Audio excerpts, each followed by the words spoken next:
Wait. Okay. Yeah, I'm fine. We hear you, it's just not Yeah. amplified. Okay, that's all right. Actually, you can probably hear me anyway.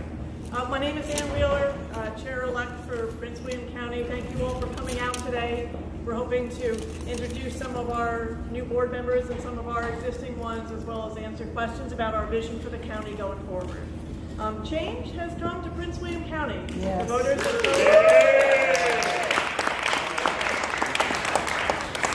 voted. I'm grateful for the voters electing me chair, and I'm also grateful that they saw that we had a vision of, vision, inclusivity, and integrity for our county going forward. And I think that resonated with the voters yesterday in a large way, so I'm grateful for that. We are all here to work for Prince William County residents. We care about public safety, we care about our schools, we care about transportation and transit, and we also care about economic development. This is, at the moment, a partisan conference, I'll say, but this will be the last partisan conference we'll really have, because local government is bipartisan, and it really always should be. I want to start by congratulating Peter Canlin in the Gainesville district. Peter beat me 11 years ago for the Gainesville seat, but I was really grateful to carry Gainesville yesterday. I'd also like to congratulate Janine Lawson and Yesli Vega for Brentsville and Coles.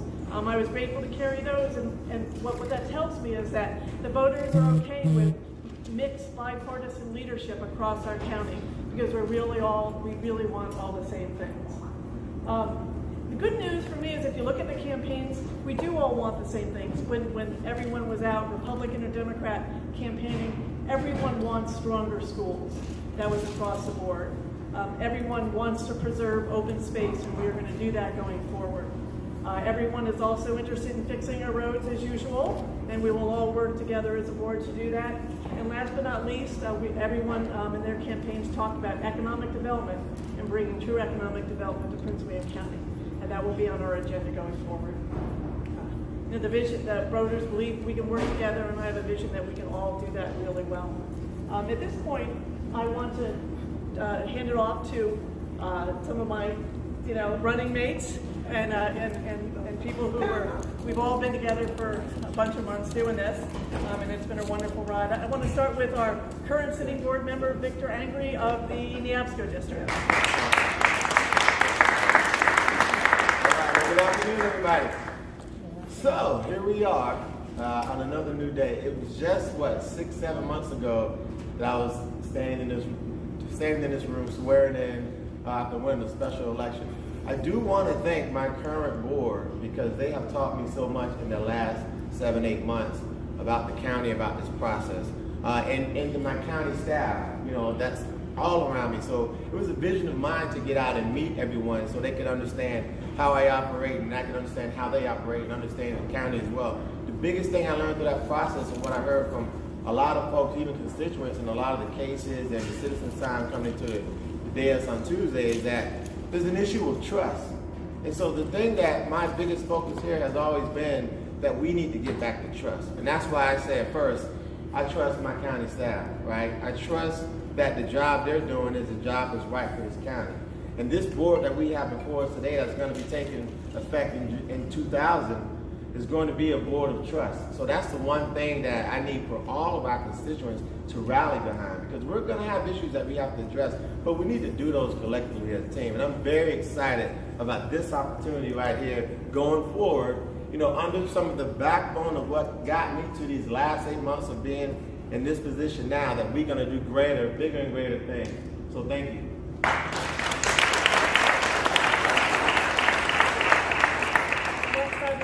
Introduce Andre Bailey, who won the Potomac District resoundingly.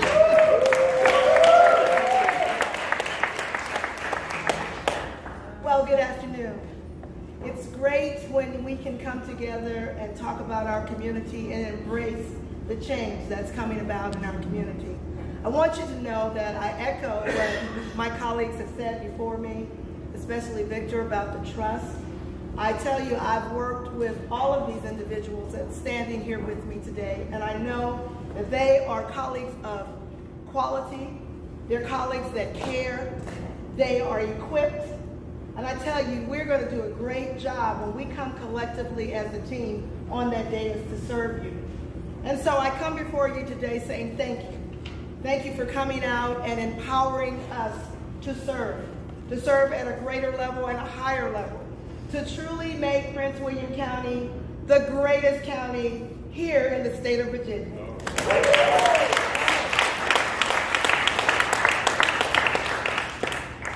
So, help us to do good. When we're not doing good, tell us what we need to do to be better. And then at the end of the day, fellowship with us.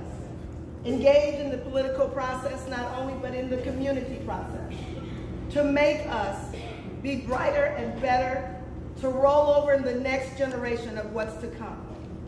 And so I come before you today saying I gratefully and humbly accept this responsibility for accountability for this county. So for my friend Ann Wheeler, I will follow you, because the greatest leadership that you can have as a leader is to know how to follow. And so for my other colleagues, thank you for allowing me to stand by you. And for those that are not here in a bipartisan way, we look forward to working with you. Thank you for this opportunity.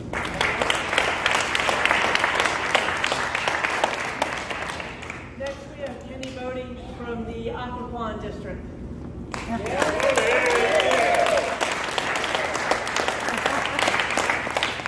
afternoon, everyone. Good afternoon, county staff. Thank you for everything that you do to keep our community moving forward every single day, both seen and unseen. We have an opportunity after this election to show what our values are as a community. 4 years ago, when this very same election cycle took place, the turnout was only about 26-27%. That means only 1 in 4 voters in this county got to choose who led the way forward. Last night, we had a closer to 40 to 45%. That's almost half, but that's still not nearly enough people involved in the political process. When we talk about truly representing our community, we're talking about getting everyone involved. Because when it comes to moving our community forward, there's no spectators, there's no bench sitters. Everyone needs to be in the game 100% of the time. So to echo some of what my colleagues have already said, this is only the very first step. The election is the election. But when it comes to governing and being true representatives of our community, we need that community involved every step of the way. So looking at my race especially, I would be honest, it was a very close race, and that shows that there's still a lot of folks in the district that believe that my predecessor was doing a good job, and she did serve our community well. But that means that we also need to move forward together in a bipartisan manner. So I'll be speaking to every single supervisor living currently in those seats, those that have come before. Kathleen Seafelt, one of my predecessors. Mike May, one of my predecessors, was a Republican.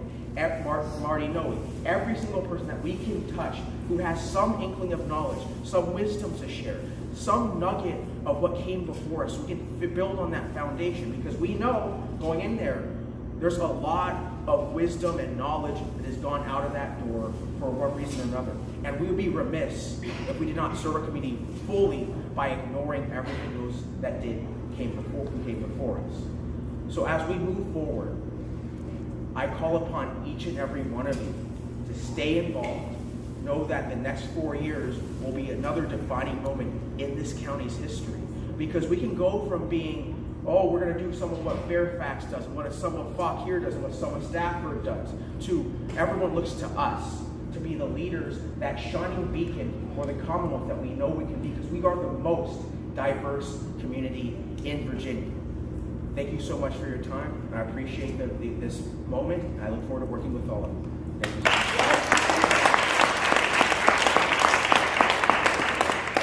Last but not least, I want to introduce Margaret Franklin of the Woodbridge District, Supervisor-elect.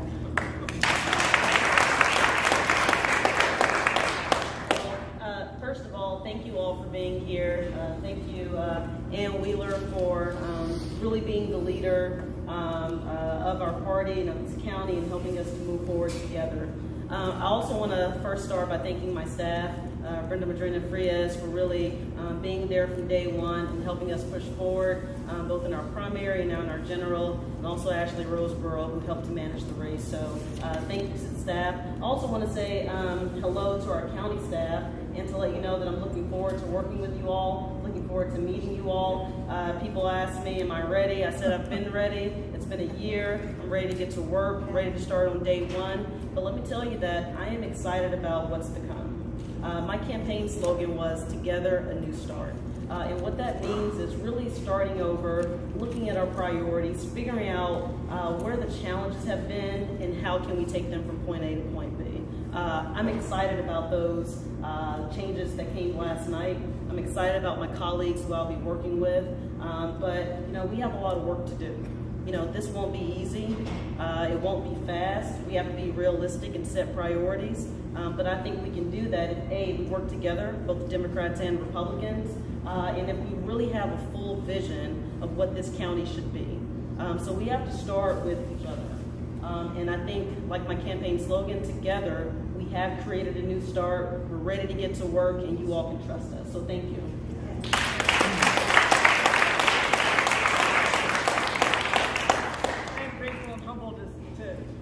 Serve with so many people who are good speakers and have a lot of vision, and the positivity, really, the positive outlook on Prince William County. It's time that we shut the door on divisiveness and negativity. We have a wonderful county. We have a wonderful county staff. We have a wonderful county, just the geography is wonderful. We have an educated workforce. It's a great place to live, and we are going to work together to make sure everyone knows that. And carries that. And we're the second largest jurisdiction in Virginia, and we're going to take our rightful place. And I'm excited about doing that. I will open it to questions. I will say I've never, run a press conference before, so I will throw you on my words. I know we're and goodness and decency. And I think I don't know if anyone wants to add to that, but I think that we can be a good example of how to come out the other side of all that. We may have started it, and we're going to end it also.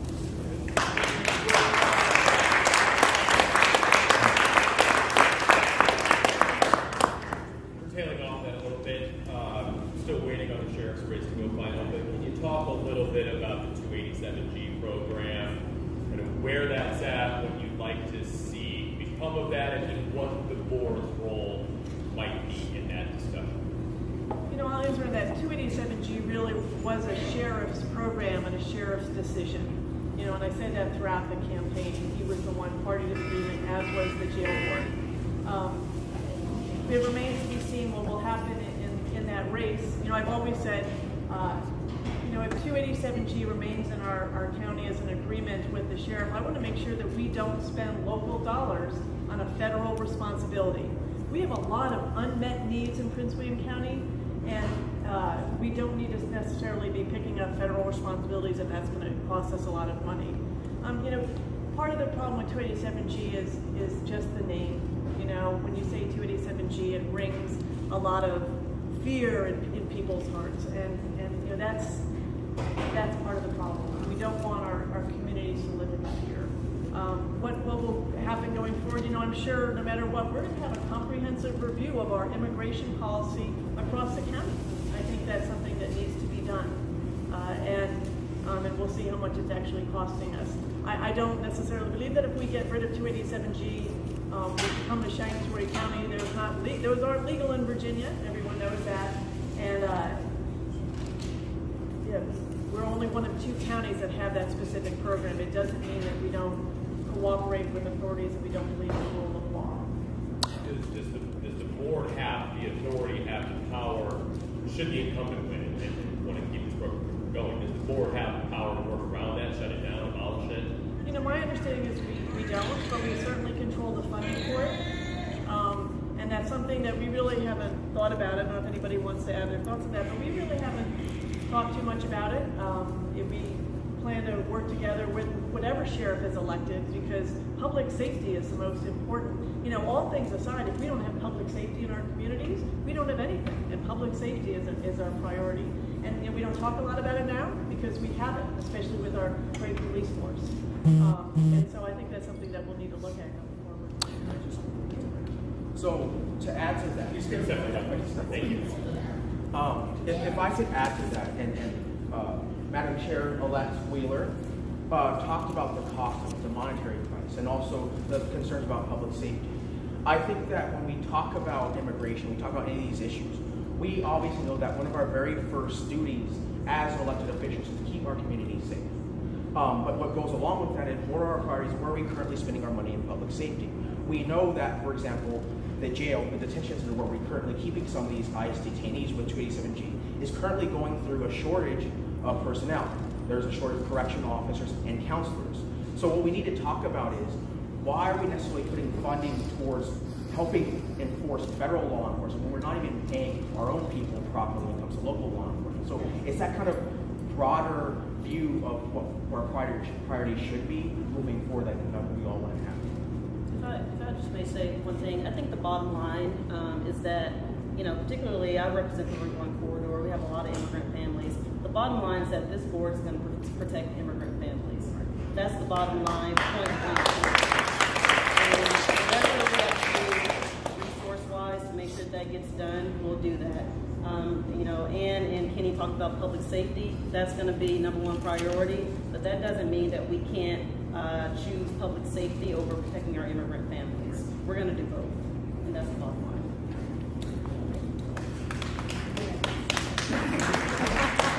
And then in addition to that, when you ask, does the board have authority to do that? One of the things that Madam Chair-elect said is we're going to work not in a vacuum. We're going to work collectively in making decisions for our county. And so what that means is working with the Sheriff's Department, but also having a collective decision and educating the community about what that decision is. I'm glad you said that word education.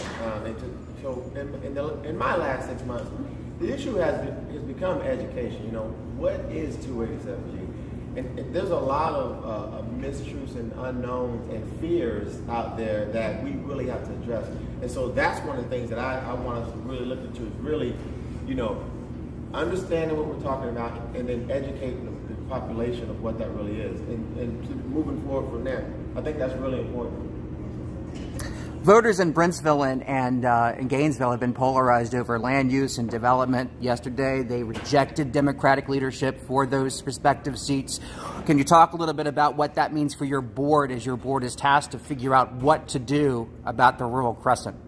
Well, I guess I would point out that they didn't necessarily reject the Democratic for those leadership, respective seats. But they chose me as their overall. I won Brentsville and I won Gainesville, and so I think that says something about land use going forward, because I was never, didn't sign the Rural Crescent Pledge, didn't really go there, and so I think that represents that that's not necessarily a deal breaker for anything going forward. The Rural Crescent has always been an issue. We are going to do a comprehensive review of land use. We are going to redo our comprehensive plan going forward. We're going to make a plan for Prince William County for the next 20 years so we know where we can grow, where the best places to grow, and have a cohesive vision instead of doing things piecemeal. Yeah. We're going to preserve open space. We need more open space, and we're going to work to preserve it. We're going to work to support our farmers. We're going to work to do more agritourism. We're going to bring all the tools to bear to preserve a lot of that open space. It may not be done how it's done now, but we are going to do it well. I promise you that. Just to chime in on that as well, a couple of weeks ago we had a board meeting and we had a decision about removing a rural crescent study that that staff had put together, planning staff put together over probably a 6-year period, spending about $100,000 of taxpayers' dollars to do this study, and we wanted to just push it to the side and kind of get back to it. The issue is we gotta let staff do what staff does. They did the study, they did the work, and we haven't gotten that review back to discuss that, but that's coming. And I just think we have to finish out the process before we continually talk about stopping stuff. Like, we have to go through this and see where we come out on the other side. And that's, I want to credit staff for that work they've done so far. I'm just wondering if you could talk a little bit about what, like, the 2 or 3 things in terms of policy or government practices that are biggest things that are going to change with this very dramatic change in the makeup of the board? Are we talking about more money for schools? Are we talking more money for transit? Are we talking about not funding 287G? I mean, what are the biggest? It's flipped. I mean, it went from Republican majority to Democratic majority. So what, in practical terms, in policy terms, what are the 2 or 3 biggest things that are going to change? You know, I think definitely schools, making sure schools are fully funded. We've talked a lot during these campaigns about the fact that we have the lowest per pupil spending across the Northern Virginia region substantially. And I think our county can do better on that. If we want to have the best schools, we have a great curriculum, but we've shortchanged our schools, and I think we've all sort of run on that idea, and that we need more funding for our schools. If we don't have a good school, it doesn't only not educate our children, it doesn't bring businesses here, and doesn't help our community. And so the schools are the backbone of our community, and we're going to make sure right off the bat that they get the funding they need. I will throw in a plug for, we're going to make sure that the census is fully funded for April, and make sure that we put enough money toward that to count every single person in Prince William County, because every single person represents federal dollars over the next 10 years. You know, and for every 10,000 people we undercount, it's a substantial amount of money. And so doing the census and doing it right come April when it's done, and fully funding that is going to be a major priority right off the bat. So, just to add to that a little bit, I agree with you completely. Our schools need to come first, because we know when we educate our children, we know we're dealing with those equity issues that we've had in this county for far too long. We're not only actually delivering on that promise of a world-class education, we also then spend less money in other things like correctionals, like juvenile justice system, like diversionary programs, and it really helps enrich everyone's lives. But the other key thing that we're bringing to the table that we didn't have up until now is a good working relationship with our delegation in Richmond. We know personally, and we work with personally, every single delegate that got elected and then re-elected last night. We can work together in partnership rather than having these silos that we've done for so long to help secure more state funding for these programs. And we've known our delegates have delivered on that already. They got one of the highest teacher pay raises in a decade this past session. They helped get that counselor ratio down. And they actually have started to help us get some of those transportation funds. So when we talk about funding especially, one of the biggest things we do want to do is actually sit down with our delegation and advocate as a unified voice for that funding and be able to address a lot of those issues. And the last thing I'll say is transit. We've talked a lot about roads, especially with the road mobility bond that just got passed, but we've not had a large comprehensive discussion about real transit options. And we know that up until the fact that the gas tax got floored finally a couple of years ago, PRTC has been in a death spiral in terms of funding. We have to talk about not only as a county, but a region on how we're going to get that funding back and actually make it so people can get to where they need to go instead of sitting in traffic all the time. And if I may add, I mean, obviously, I'm going to represent the Route 1 corridor, and every time I speak, I'm going to mention the Route 1 corridor. And so a priority for me will be working with Ann to make sure that academic resources come to the eastern end of the county. So that's going to be important for me. But then also, I've talked a lot about revitalizing Route 1. So I'll also be working with Ann and also Andrea, who also shares Route 1, to make sure that we have those resources to do so. So those are our priorities for at least the eastern end of the corridor. And I know that Ann is committed to helping to revitalize that end, so thank you. One more question? Or anybody? Yes, I wanted to ask you to clarify. I didn't understand what you said about the census. That's the only thing. What are you talking about? What census are we talking about? Is it the federal census? Well, what role do you have in that? Other jurisdictions, to my understanding, have spent they have spent funds to make in terms of promoting it, marketing it, oh, I see. You know, and making people aware of it and making it a priority in their county. I could be wrong, but I don't think we've done that to the extent in Prince William County. And we do have an ever-changing population in Prince William County, and I want to make sure every single person is counted for the next 10 years. And let me follow on the schools issue, because sometimes you hear educators say that too much is put on them, that outcomes, sometimes a lot of the outcome is determined at home. So how do you balance increased spending? How do you not, quote unquote, throw money at a situation? And how do you get, a lot of bang for the buck to make sure that whatever increased spending you're providing is really increasing the quality of education? And that's a good question. People often talk about that, but I think in this instance, it's actually, we're not even at par yet in terms of class size and teacher pay. We have the largest, or almost the largest class sizes in the state, so that's not an at-home issue, or that's a stress on teachers. That's not asking more of them. And we have the lowest paid teachers in the region. I often tell the story of I spoke to our principal who said she was losing 7 teachers last year in the spring after the summer was over, and 5 of them were going to other counties for more money.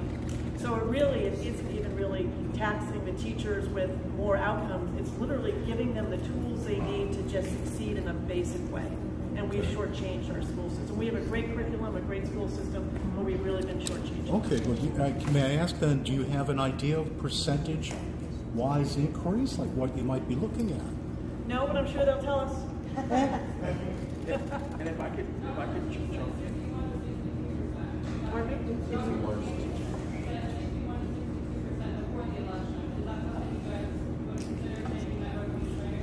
You know, I think everything is negotiable. What is that?